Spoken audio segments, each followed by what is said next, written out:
Hey guys, welcome back to our channel. আমার নতুন একটা ভিডিওতে তোমাদের সবাইকে অনেক অনেক স্বাগত। তো কেমন আছো তোমরা? আশা করি ভালো আছো। আর আমরাও কিন্তু খুব খুব খুব ভালো আছি। তো আজ থেকে 2 বছর আগে 3 জুন 2022 এই দিনটিতেই আমরা কিন্তু আমাদের ছোট্ট বাবানকে পেয়েছিলাম। আর আজ হচ্ছে 3 জুন 2024। তার মানে তোমরা তো বুঝতেই পারছো আজকে আমাদের পরিবারের সবথেকে ছোট্ট সদস্যটির জন্মদিন। আর তাই সময় নষ্ট না করে সকাল সকালই রেডি হয়ে চলে এসেছি মন্দিরে পুজো দেওয়ার জন্য। আর আজকে যেই মন্দিরে পুজো দিতে এসেছি এটা হচ্ছে বাদগোড়া কালী মন্দির, মানে এটা হচ্ছে বোলপুরে, আমার শ্বশুরবাড়ির পাশেই। তার মানে তোমরা তো বুঝতেই পারছো আমরা বোলপুরে আছি। আমরা 31 তারিখে রাতের বেলা বোলপুরে গিয়েছি, 5 তারিখ সকালে বাড়ি চলে যাব, মানে 4 দিন এক রাতের জন্য গিয়েছি। আর দেখো মন্দির থেকে বাড়ি এসেই কিন্তু অর্ককে আশীর্বাদ করা হচ্ছে এখানে। আর অর্ক দেখো মানে ওই সব দেখে একটু ঘাবড়ে গেছে আর কাঁদতে শুরু করেছে। আর এদিকে দেখো অর্কর দাদাই কিন্তু অর্ককে আশীর্বাদ করছে। এই ছেলে বিশেষ বিশেষ দিনগুলোতেই কাঁদতে শুরু করে, এমনি কিন্তু অতটা কাঁদে না জানো। কিন্তু এই অন্নপ্রাশনের দিন সকাল থেকে কাঁদতে শুরু করেছিল, যার জন্য কেউ একটু ভালো করে কোলে নিতে পারেনি, কেউ মানে একটা ভালো ফটো তোলা যায়নি, মানে এত কেঁদেছিল। তো ব্যাপারটা যেটা হয়েছিল, আমরা পাঞ্জাবি কিনেছিলাম অন্নপ্রাশনে পরানোর জন্য, সবাইকেই তাই পরায়। তো সেটা আমরা দুজন মিলে কিনেছিলাম, আর সেই পাঞ্জাবিটা ছোট হয়ে গেছিলো। তো আমরা তো নতুন মা বাবা হয়েছি, তখন অতটা কিছু বুঝে উঠতে পারিনি, ভালো লেগেছে কিনেছি, বাট যে সাইজটা যে একটু ছোট হয়ে যাবে এটা তো বুঝতে পারিনি।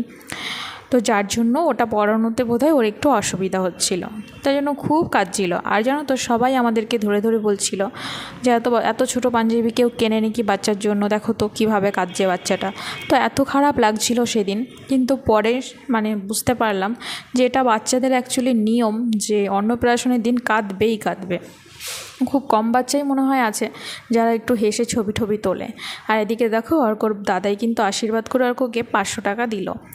আর দেখো আজকেও কিন্তু ছেলে টাকা একদম ধরছে না। আর অন্নপ্রাশনের দিনও এইটাই করেছিল, মানে সবাই যত গিফট দিচ্ছে ও কিছুই ধরছে না, মানে কেঁদে অকুল হয়ে যাচ্ছে একদম। শুধুমাত্র ওর বাবাই ওকে একটা সোনার চেন উপহার দিয়েছিল অন্নপ্রাশনে, সেই বক্সটাই হাতে ধরেছিল।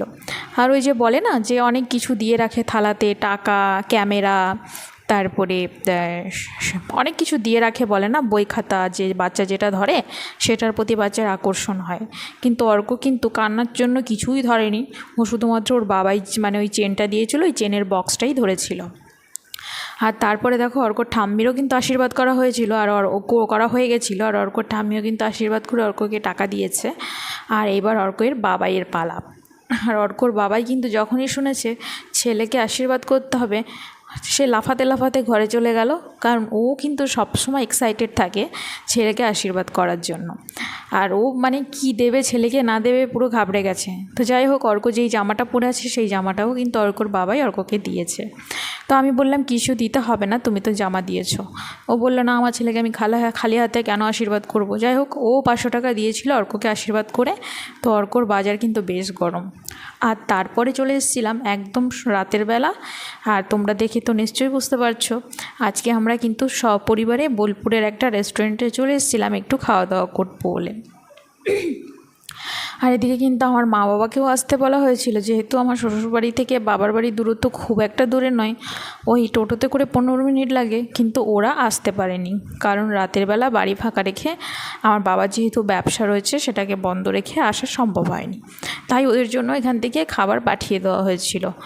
আর অর্কর পিসাই ওরাও কিন্তু আসতে পারেনি, ওদের যেহেতু আজকেই স্কুল খুলেছে, তো প্রথম দিনই ওরা স্কুল ছুটি নেওয়া সম্ভব নয়, সেই জন্য ওরা আসতে পারেনি। তো অর্কর পিসিও কিন্তু ওকে একটা খেলনা উপহার দিয়েছে অনলাইনে মাধ্যমে।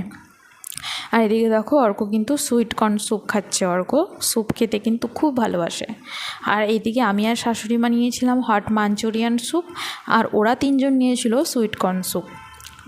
আর নিয়েছিলাম শ্বশুরমশাইয়ের জন্য জিরা রাইস আর ডাল মাখনি। আর শাশুড়ি মা, তারপরে অর্কর বাবাই আর আমার জন্য নিয়েছিলাম মাটন বিরিয়ানি। আর আমাদের দুজনের জন্য পাঞ্জাবি চিকেন, ওর ঠাম্মা মানে যেহেতু চিকেন খায় না আমার শাশুড়ি মা। আর এদিকে নেওয়া হয়েছিল একটা ফিশ টিক্কা আর স্যালাড, আর লাস্টে নেওয়া হয়েছিল কোল্ড ড্রিঙ্কস। ব্যাস এটাই ছিল আজকে আমাদের খাওয়া দাওয়ার মেনু। তো ভীষণই ভালো লেগেছে, আনন্দ করেছি, কারণ প্রত্যেকবার তো একসঙ্গে এইভাবে রেস্টুরেন্টে আসার সুযোগ হয় না। তো ওই জন্য এই সুযোগে সপরিবারে চলে এসেছি, কারণ আমরা তো এদিক ওইদিক মাঝে মাঝেই খাওয়া দাওয়া করে থাকি, কিন্তু শাশুড়ি শ্বশুরের সঙ্গে কখনো একসঙ্গে এভাবে আসা হয়নি। আর একসঙ্গে আসার আজকের দিনটাই ছিল সব থেকে মানে ভালো সুবর্ণ সুযোগ বলতে পারো, কারণ প্রত্যেকবার অর্ক জন্মদিনে হয়তো থাকা হবে না এখানে। তো এইবার যখন থাকা হয়েছে তো এই সুযোগটাই কাজে লাগিয়ে দিলাম, সপরিবারে একসাথে একটু বসে সময় কাটালাম, একটু আনন্দ করলাম, বেশ ভালো লাগলো। আর এই ভিডিওটা আর বেশি লম্বা করব না, এখানেই শেষ করব। তোমরা ভালো থেকো, দেখা হবে পরের ভিডিওতে।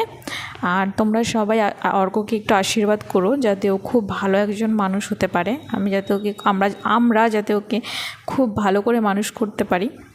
আর এদিকে দেখো খাওয়া দাওয়া কিন্তু প্রায় মানে কি বলবো শুরু করে দিয়েছিলাম, তারপরে ভিডিও করার কথা মনে পড়েছে, কারণ বাইরে খেতে গেলে না খুব ঝামেলা হয়। এদিকে অর্ককে কার্টুন দেখিয়ে খাওয়ানো, এদিকে সব দিকে নজর রাখা যাতে ও কাপ প্লেট কিছু ফেলে না দেয়। আর ও তো খুব প্রচণ্ড দুষ্টু, তোমরা জানোই। তো সব মিলিয়ে মিশিয়ে আমি এইটুকুই তোমাদের সাথে তুলে ধরতে পেরেছি।